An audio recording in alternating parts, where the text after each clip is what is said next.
Attention on deck. Welcome to the Warships Podcast with your hosts, Killorn and Kami Samurai.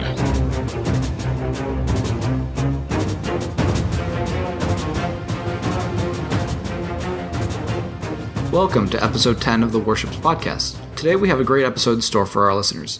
A bit later on, a naval historian from the Naval History and Heritage Command of the United States Navy is stopping by to answer some history-related warships questions. We start today with a quick announcement, and then we'll discuss the new British cruiser line and the other changes in patch 0.5.13. We're excited to announce that Nico Power from Wargaming has accepted us into the Community Contributor Program, so we'll be able to preview new upcoming ships and share our impressions with our listeners on the podcast. In that vein, our first opportunity to use a upcoming ship is the Belfast. Kami, have you had a chance to play the Belfast yet? I have. I've played the Belfast a few times, and my overall impression is it's very good. It's definitely worth it to pick it up. It's a great premium. It's at a great spot in the game right now. It's just very unique. Has a lot of things that it could do. It's like a Swiss Army knife, I guess would be the best way to describe it. It does a lot of things well, and I don't typically advocate for newer players to buy premiums, but this one is definitely one that I could see new players, old players, and players that have been playing the game for just a little while would definitely enjoy. And I know there's a rich history behind the ship as well, so that will probably play into people buying it. One of the things that I kind of noted about the ship is that originally the idea was always supposed to be a rock paper scissors in the game, as far as that cruisers countered destroyers, battleships countered cruisers, destroyers countered battleships. That was the idea anyway, with aircraft carriers kind of being this nebulous third party. The interesting thing to me is that this is the first cruiser in the game that I really felt like it was the counter to destroyers in a way that even the radaring Russian and United States cruisers just don't really fulfill that role. It is a great destroyer killer. It does the role really well, and I wouldn't be surprised if you see a lot of them when they're released. Destroyer hunting. I would recommend it. I completely agree. So, for the record, it doesn't have torpedoes. It only has 12 152 millimeter guns that are rapid firing. The turrets felt a little slow to me, but they felt comfortable enough to use. I guess my biggest kind of beef with it, if you could even call it that, is that I had to show a little more broadside than I really would have liked to shoot all of my guns. But I really liked the stealth build personally. I really liked having that really low detectability rather than the really fast rudder shift. Did you kind of get into any of that, Kami? I honestly did not know. I only played it a couple times, but I mean, it's definitely gonna be fun to experiment, I think. I agree completely, and I one of the things that was kind of occurred to me is that would have been a very if the Scharnhorst and the Belfast were in the game with the previous ranked season 4, where it was ranked with tier 7 ships, that would have been a completely different ranked season. Yeah, it definitely would have, and I honestly I'm glad that it wasn't released during last season's ranked, because I think it would have caused even more. It would have caused even more pain for the people trying to rank out. Yeah, I mean, I'm glad that it wasn't released in the middle of it, but I do feel like it might change the meta if they ever do decide to release a rank 7 ranked season again, or a tier 7 ranked season again. So it might make it viable in a way that I just thought was so toxic last time. Yeah, and in the future they might go with tier 7, but I don't know. The feedback from the players, and I mean, we've all talked about it on here. We've talked about it, on TeamSpeak with a bunch of people. I mean, it just wasn't a well-received season. And I just think it was the tier that it was at, not necessarily, there's always going to be ranked salt and everything like that, but I think it was just more of the ships that were being played. And how DD-centric. Now, this is a good point. It was very DD-centric. If the Belfast was there, maybe it wouldn't have been so DD-centric. Well, I think that they would have been at least been more cautious and not been able to torpedo battleships in smoke and things quite as often as did really happen. So that kind of segues us directly into the new British cruiser line. Now, the quirks of the new British cruiser line is that they only get AP. Their AP is very effective against destroyers. They have 152 millimeter guns like the Belfast does, and they can fire their torpedoes one at a time out of their launchers. Now, one of the kind of downsides to that is that if you don't fire all of your torpedoes out of that launcher, it doesn't start reloading. So it's an advantage and a disadvantage kind of thing. Now, I think that the British cruisers will be an interesting addition to the game, and I really think that they're intended again as those destroyer hunting ships, especially as you get into the higher tiers, they get radar and things like that. But they also get a repair party, which would previously have been limited to the higher tier cruisers as well as the Otago. So I think that they're going to fulfill an interesting role. It's whether or not they are going to be too vulnerable to battleships that is the real question in my mind. Do you have any thoughts on the line so far, Kami? They, from what I see, are very, very squishy. And I think not having the ability to shoot HE is going to be a huge disadvantage to these ships. I don't know how they perform against destroyers. I'm not entirely sure, but I don't, a lot of people in cruisers tend to shoot HE at destroyers, so I don't know if that's, balanced or not. I just see these ships.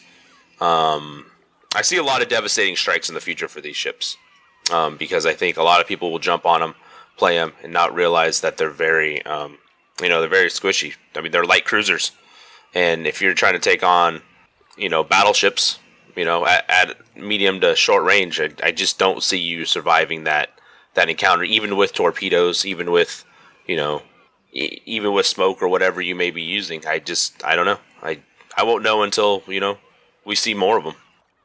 Yeah, I agree. I am interested to see how they perform. I honestly kind of feel like at the high tiers, like 9 and 10, that they're going to be, far too vulnerable to survive for too long. But, we could be wrong. They could be stealthy enough and agile enough that they can survive. One of the really interesting things to me is that they get is that while they don't get the access to the propulsion mod 2, the one that increases your engine power, they kind of get it by default. Like from what I've heard from people that are playing them, they accelerate very quickly as opposed to a ship without that mod. Yeah, and that might just be due, they're light cruisers, and it might be due, like an added to help them survive. I don't know. We'll know more once we get some data on them in the future, and what people are reacting to them or not. And but I just feel being a light cruiser. I mean, you see it at mid tier where the cruisers like take the Omaha for example, that has very little armor. Sometimes you get lucky and they overpin you, and sometimes battleships just delete you. I don't know. We'll just have to wait and see in the upcoming weeks. Maybe we'll touch back on this after we get some some feedback from maybe the forums or Reddit or whatever it may be, and see how people are enjoying these. Well, we do have iChase coming on the show next week, and No Zoop the week after that. So maybe we'll have a little more information, and we can go through some kind of a detailed ship-by-ship kind of analysis, like we did with the German battleships with one of them. Yeah, that sounds great. Well, they'll definitely, they're definitely knowledgeable about ships, and we'll be able to, have more of a roundtable discussion with them, and get some other opinions on these new Royal Navy cruisers. I do know that a lot of people have been really looking forward to the Royal Navy cruisers being in the game, and honestly, I think it's great because the Royal Navy always had a rich tradition and was the largest navy in the world for a long time. So I think that it's kind of been a disservice that they haven't been a part of the game outside of just the Campbelltown and the Warspite. Now with the Belfast and an entire light cruiser line, as well as lines that are obviously coming in the future for them, particularly the battleship line, which I think is probably the one that is the most anticipated that will be coming. I'm just glad to see more ships in the game. There's always going to be good ships. There's always going to be bad ships. But the fact that we have the variety in the game, I think that's what makes this game such a rich game to play. Yes, the more ships they get in the game, the more variation you're going to see in game. And what I mean by that is, right now when you play, like, we'll just take tins for example, you're going to see a lot of Yamatos, and right now, the Battleship of Flavor is, the GK, the big GK. Everybody's on that. But I think with the addition of more and more lines, you're going to start seeing less duplicates on your team, and more, individual ships. So you may have like a Montana and a Yamato and a GK on your team. You may or may not. But I think with the added ship lines, and they keep coming out with them, you're going to see more people branch out from the ships that they're so used to playing. Because don't get me wrong, I'm a person that I've played over 6,000 battles on this game, and I've played a lot of them in the same ship. But that's mainly because I'm comfortable in those ships. But I think new lines will help, us branch out, us veterans that have played a lot of games, and I think that's good. And I really look forward to the Royal Navy battleships. I do hope that in the future that those are coming, because that is definitely a line that I want to see how it compares to what we have in the game now. I completely agree, and I think that they're going to bring a kind of a unique kind of set of skills and ship types and slot in the game in a way that I don't think even the German battleships really did. So the other big thing in this patch is the addition of containers that replace the daily kind of missions that we used to get. Now, I will admit that the daily missions, I felt like they were kind of hidden from the player. You actually had to go a couple of levels deep in the UI to find out what they were and what you needed to do. And B, you completed them and you really didn't feel like you had gotten anything for doing that. Like you got the reward was so minor that it could just be swallowed up by the results of your battle. These new containers, I really feel, are a huge step in the right direction to reward players for playing the game, so that they can get something on a daily basis for just having fun playing the game. And I think that's a really good opportunity for wargaming to kind of expand the way that people play the game. Yeah, the old missions, I always had a problem with them because honestly, I didn't know when they reset. And they required you to do certain things, whether it be shoot down planes, get torpedo hits, whatever it may be. And for some people, that may not be something they want to do. These new containers, it's very interesting. To me, it's like the lotto. You get to go in, you get to play the game and earn them. And I think you can earn 3 a day at more increasing XP cost. And there are four choices, I think. Is that what it is? Do you know? Let me give the quick rundown of what they are. So you can get your first container at 2,000 XP. You get your second container at 12,500, and you get your third at 37,000 XP for the day. So, that third container is going to take you a fair amount of playing. But if you're playing, steadily and you play, 10, 12 battles in the day, that's a totally doable amount of XP to get in a day without, feeling like you're grinding your life away. So, you get 3, and you don't have to spend XP on them. They operate in parallel, just like the Commander XP operates in parallel to the XP that you earn on the ship. So you're not spending your XP on these containers. You're just earning them for playing the game. You have 4 options for choosing. You can choose more credits. You can choose more signals and camouflage. You can choose more consumables, or you can do try your luck. Now, the first 3, the credits, signals, and consumables boxes, they have just a standard chance of getting a super container, which I'll talk about in a minute. The try your luck only has 1 reward instead of 3, which the other 3 have 3 rewards, but it has an increased chance of getting a super container. So if you're like me and you really have all of the kind of credits and signals and consumables that you really need, I'm going to be spending my containers on the try your luck, because I really want one of those super containers, because the super containers can contain a large amount of credits. They can contain doubloons. They can contain large amounts of free XP, premium time, large quantities of flags, large quantities of consumables, and premium ships, like things that you couldn't get otherwise, like the Gremyashki and things like that is what they've called out. So I'm super excited about that. They give you 5 containers when you log on today for the new patch, and you get 1 of each type.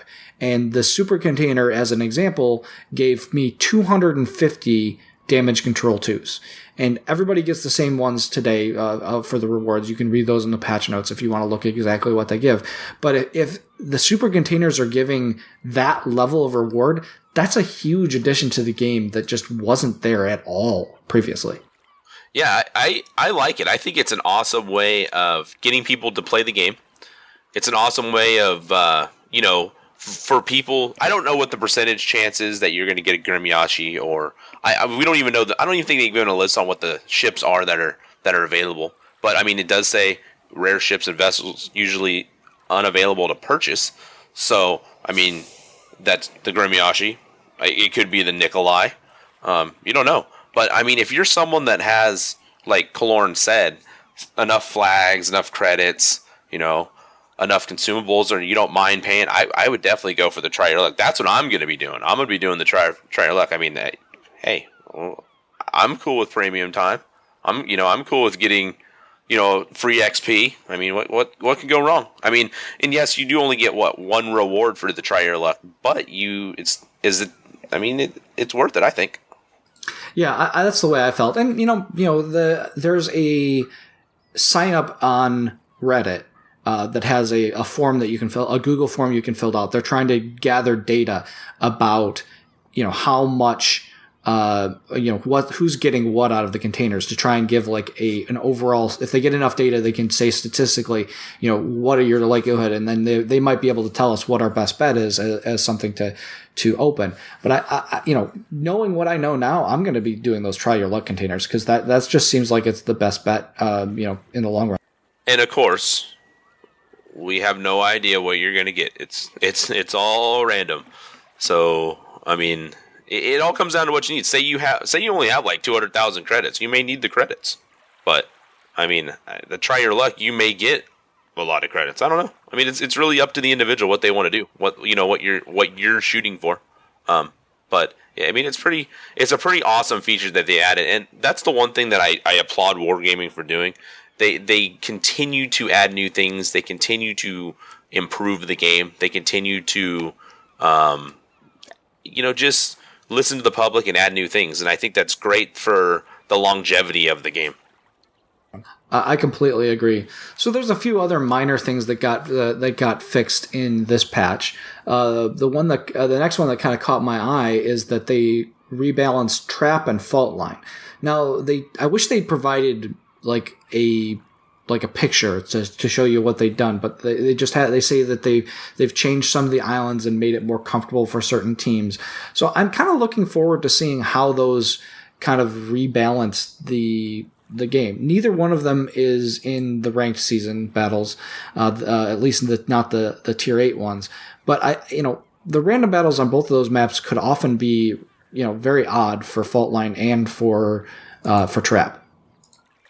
Well, with Fault Line, of course, it's a mid-tier map, and there is a lion on the map. If you guys haven't seen it, of course, there's a huge. I had a good conversation with Derek Slide about this. He thought it was a bird, then we had to prove to him that was a lion. But Fault Line, I honestly don't really go into the sea area. I typically play Battleship, so I mean, if you take a Battleship in there, you typically run into destroyers. But I didn't honestly know that there was a problem on Fault Line. Trap, everybody knows Trap. Trap has been a subject of talk every time you get into game. It used to be don't go to A. Now it's everybody charges C. I mean, I don't know. I really do, like you said, wish that they would have put maps up so we knew what they were doing. I mean, a lot of times I don't even notice, they moved an island unless it's a big island. I mean, if they just move a couple small islands, I won't even know. But I mean, this is another thing that they're doing is they're taking data in that they've received and they're trying to improve. Even just map improvements to try to help people and try to help the game. Yeah, I think it's a positive sign for the game in general. They certainly are listening to people, and they send out those surveys that I actually got 2 of this last month for some strange reason. I'm not really sure why, but I'm glad that they are kind of taking that data in and not just sitting on it, but actually like making changes to the game, making improvements that people are asking for to lessen the frustrations of people that play the game every day. Yes, and that's patches. I know sometimes they're tedious, sometimes they come out quickly, but Wargaming has done a great job with their patches. I mean, there's been very few patches that there are things in it that I disagree in, and this patch, of course, the big thing, of course, was the cruisers and the boxes, but all the little things add up, and another one that I have to say is the New Orleans got a lot of help. That's an interesting point because I played a ranked match this morning, and there were New Orleanses on both teams, and while they both died, they didn't get deleted. They were much less likely to just take Citadel damage than they were previously, and I think that's a great change because the New Orleans did need some help. Yes, and the New Orleans got some help.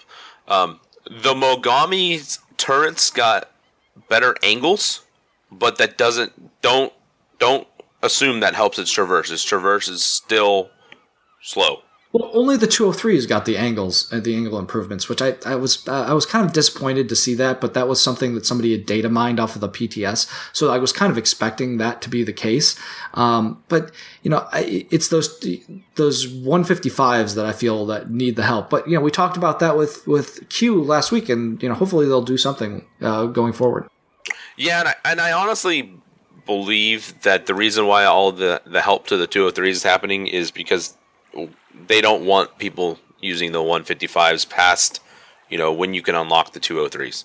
That's my personal feeling, and I don't know. The Mogami, it used to be such a great ship. Now it's what I call a dumpster. Yeah, and the people that bring it into ranked, they're not helping their team. That's for darn sure because they just take too much damage and do it too quickly. Bring the Atago if you really want to play a Japanese cruiser. So there's only one real other change that I saw that might affect people significantly, and that's that they revamped the Tirpitz' armor to be like the Bismarck, which makes sense. I think the Tirpitz had an earlier model, and then the Bismarck got an upgraded one, and then they didn't kind of reconcile the two. So I'm glad to see that they are both going to be, very similar with armor, just because they are sister ships. Yeah, and honestly, the Tirpitz I feel should have the better armor model, but maybe that's just me being a stickler for history. But they are sisters, and I'm glad that they fixed that. But I mean, there were some permanent camouflages added, but the Ognavoy got one. So any of you Ognavoy owners, and hey, there you go. You got a permanent camouflage that you can purchase. I think that the permanent camos are a cool addition to the game. I don't really use too many of them, but I appreciate the fact that they're there. I've done the majority of my grinding for ships for the first line of something, and so once you get through a line or two and you have some tier 10s and you know how to gain experience quickly, you really don't worry too much about gaining experience in a particular ship or in trying to get through a particular ship. But I will say that if there had been a permanent camo for the Iowa when I grinded through it in the open beta, I would have bought it because I was playing game after game after game in the Iowa, and if you could do anything to reduce that grind, it would have been really, really welcome. Yeah, and I see nothing wrong with permanent camouflage. I just kind of find it funny what ships they choose at what time. But I mean, it's all up to you. And really what it comes down to is, grinds like you did. Or if you're keeping the ship, you may love the ship and you want to put a permanent camo on it. And, maybe a ship that you play a lot. I have nothing wrong. I just don't buy them. I mean, I just do the grind do the grind like normal, and but everybody has their own thing that they want to have. And the permanent camouflage might look cool on the ship. Like, I don't know what the Ognovoid's permanent camouflage look like. It may be awesome. Who knows? Yeah, and I think that that's another thing is that a lot of them, the permanent camos, are visually distinctive. And the one for the Prinz Eugen was visually distinctive with that huge eagle on it. I thought looked really awesome. I just didn't buy the Prinz Eugen and therefore didn't need to buy the premium camo. Yeah, I didn't buy the Eugen either. I wasn't a big fan of the Hipper, so... So we did have last week the release of the Leningrad, and we should probably talk about that real quick. Did you end up buying the Leningrad? I actually got the Leningrad gifted to me by a viewer. So we'll thank Team Grunty for that. And I've played it a few times, and it's awesome. But I like the Bliss a little bit better. Because the thing with the Leningrad is it needs like a specific captain. And what I mean by that is, if you have the Cab or the Udaloy or the Kiev, you tend to. I don't use Concealment Expert on those ships. I double down on the captain skills at the tier 4 captain skills. But with the Leningrad, you need Concealment Expert, I feel, and I don't have a captain that is set up that way on for the Russians. And man, it's really affecting how I play it. I have to play it a lot differently. But the ship as a whole is good. It feels like to me it feels like a big, I don't know, big Anshan, something like that. A lot of people have been calling it overpowered, that it's too much too powerful for the tier that it sits at. I kind of see what they're talking about, but I really don't like when I see a Leningrad. I'm not scared of it. Like it's a ship, yeah. It's you have to be careful of facing it, but I don't feel like it's good, like the end all be all ship. Do you feel like it's an overpowered ship? Do you see it overperforming? No, I don't. I can see where it's good, but it's not overpowered. The term overpowered is used a lot, and it's used in a lot of cases.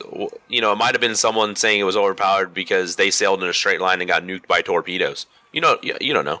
But I personally don't feel it's overpowered. I feel like it's just another ship in the game to me. I guess the only part of it that I can kind of sympathize with people calling it overpowered is that it's 45 knots speed at tier 7. That seems a little excessive. Yeah. It's fast.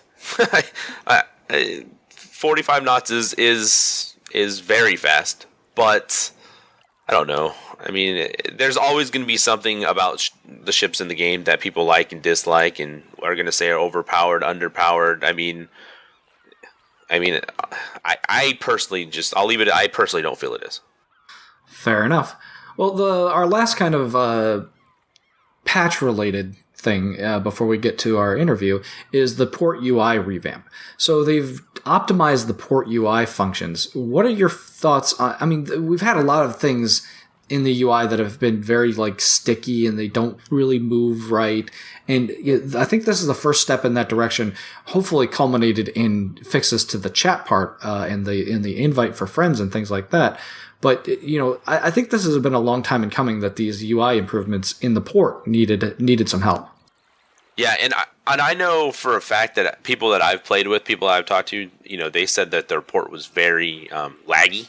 And it's great that they're, this is a minor thing in the whole scheme of the game, but it's something that needed to be fixed, and I'm glad that they have done it.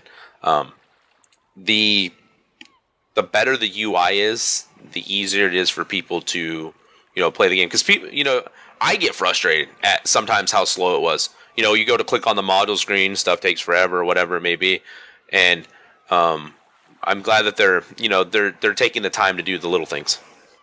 I completely agree. So, alrighty. Well, I think that wraps us up for patch 0.5.13.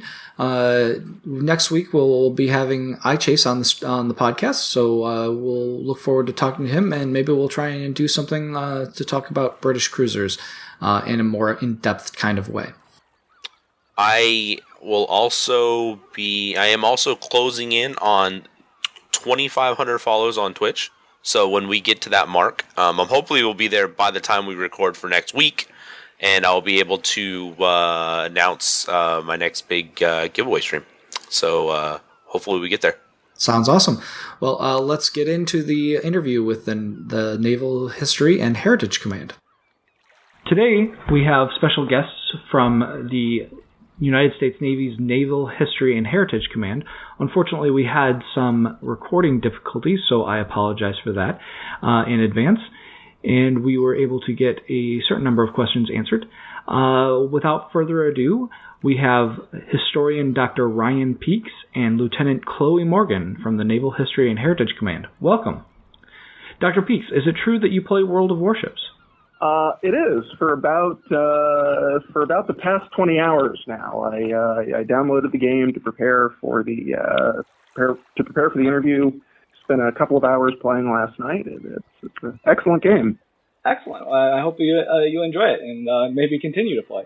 So, Lieutenant Morgan, could you give us a quick synopsis on the mission of the NHHC? Yeah. So, Naval History and Heritage Command is located at the Washington Navy Yard in D.C. And we're here to share the Navy's history and heritage with the American public, veterans, and current sailors. We have many different missions here, but really it's to collect, preserve, and promote the Navy's history and heritage. And we do so by employing a full-time staff of Navy historians like Dr. Ryan Peaks, who continue to make content for our website at history.navy.mil. Or even create books. We're well regarded for our historians. We also have underwater archaeologists who are in charge of the thousands of shipwrecks and underwater shipwrecks and aircraft crashes all across the globe, deep into the sea. We have photo archives, and we have 10 museums nationwide dedicated to sharing this history with the American people. So if there's anyone interested out there, please follow us on Facebook at Naval History and Heritage Command. Excellent. Well, I'm glad that we were able to get you guys on the show. So Dr. Peaks, our first question is that we're aware that there are significant differences in how the Imperial Japanese Navy and the United States Navy operated their carrier air groups in World War II. In World of Warships, this is represented by the Imperial Japanese Navy having the smaller squadron sizes, but a larger number of squadrons. Additionally, the IJN is reliant on their torpedo bomber squadrons generally having a balanced ratio of fighters, dive bombers, and torpedo bombers, as well as having a longer rearming time on the deck. The U.S. Navy squadron sizes are 50% larger, but have fewer squadrons to command. Additionally, the USN air groups have a shorter rearming time and tend to have a larger number of dive bombers than other types of aircraft. Does this faithfully represent the actual conditions in the Pacific War, or if not, is there some kind of analogy? It's fairly accurate, and I'll start by looking at the Japanese. Japanese naval aviation, the squadron size is about 18 to 27 planes. But the really important tactical formations are the 3-plane section and then the division, which is made up of 6 to 9 planes. Japanese usage, squadron is all of the planes of one type aboard a ship, and it's more of an administrative unit than a tactical unit. So on the Japanese side, when you're planning an attack, you think in terms of these 6 to 9 plane units rather than the full squadron, as opposed to the United States, where the squadrons are about 18 planes. So if the developers, intended to model that with a smaller Japanese squadron size, it actually makes a great deal of sense. As far as the composition on Japanese fleet carriers, you have a more or less equal distribution between fighters, dive bombers, and torpedo bombers.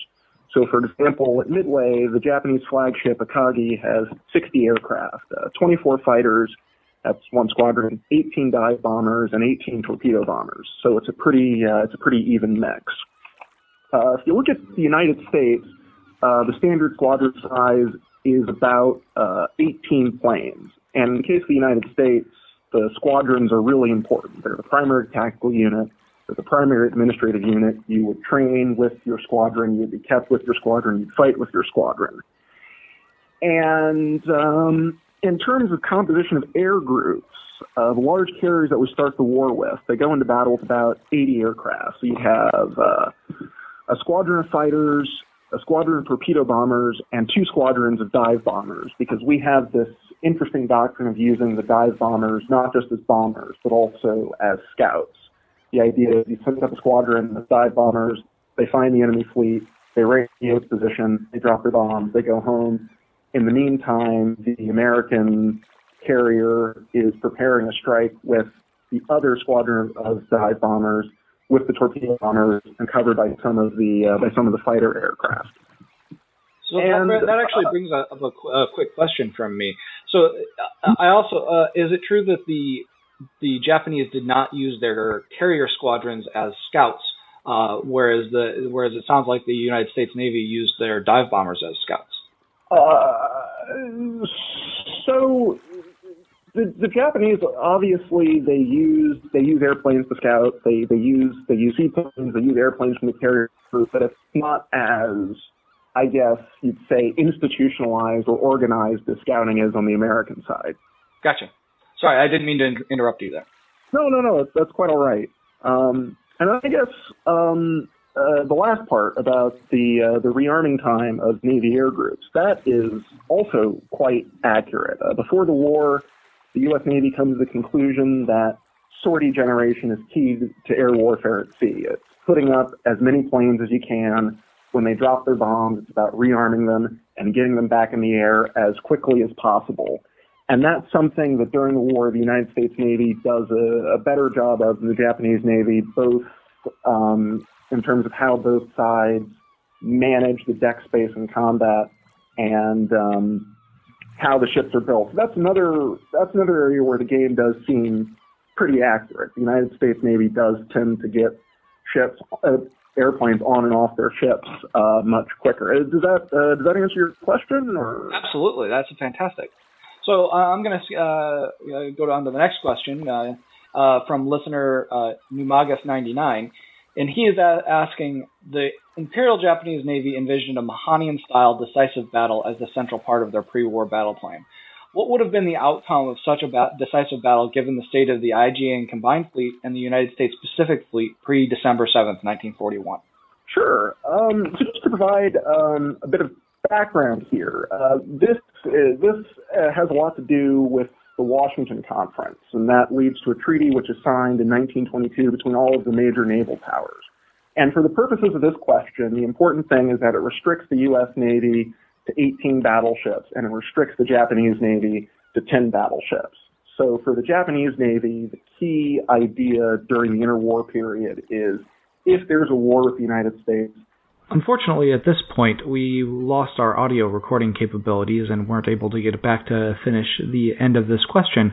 However, Dr. Peace was kind enough to tell us that the United States Navy intended a island hopping strategy not unlike what actually happened during World War II as a counter to the Imperial Japanese Navy's desire for a decisive battle, which he believes that the U.S. Navy could not have won in the pre-December 7th, 1941 configuration of the Pacific Fleet. However, the island hopping strategy, he believes, would have been able to harass and destroy the Imperial Japanese fleet in detail and inevitably result in the United States victory in such a Pacific War. Our last question from listener Shiny Sheep asks, how effective would the Tirpitz and Bismarck actually have been had they escaped the British net and been able to act in the capacity for which they were designed? So this is a question that I had a bit of trouble with, because Tirpitz and Bismarck during World War II, they were used for a commerce raiding mission, and that's not really what they were designed to do. And you can say that for the Deutschland-class pocket battleships that were built right after the Treaty of Versailles. You can say that for the Scharnhorst and Gneisenau, which were designed for offensive and defensive commerce warfare in a limited conflict against France. But Tirpitz and Bismarck were really intended for the traditional battleship mission. There's some disagreement among historians over whether or not Germany intended to challenge the British Navy at some point in the future, or if they just wanted a fleet in being in the North Sea. And I don't think there's any way to answer that question, because contrary to the stereotype, Nazi Germany was just administratively chaotic. But I think the important thing is that the Tirpitz and Bismarck are designed to go toe-to-toe against British battleships. They're only pressed into commerce rating after the war starts because Germany didn't build the other battleships that are supposed to accompany them. Turning to the commerce rating that Bismarck and Tirpitz were used for during the war, I'm not sure that escaping the British net would have made much of a difference. The threat of those ships forced the British to keep a lot of battleships at home, more than they would have liked to. And those ships were there for the express purpose of finding and sinking the German battleships. So, in terms of escaping the British net, the net is the entire North Atlantic. So, taking Bismarck as an example, the British had 5 battleships, 2 battle cruisers, and 2 aircraft carriers split between the home fleet and Gibraltar.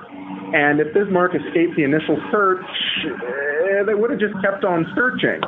Some convoys maybe would have been held up or rerouted, but there's really no way the Bismarck's run into the North Atlantic ends apart from the Bismarck being sunk or finding a way into one of the German-French ports, like Prinz Eugen did, that accompanied the Bismarck. So I don't think either ship would have really done much to change the course of the war, even if they had kind of broken out. Alrighty, well, thank you very much for your time, and we will hopefully be able to talk to you guys again sometime in the future. Yes, sir. Thank you so much for this opportunity. Absolutely. Yeah, it was fantastic. Great. Have a good day, sir. Take care.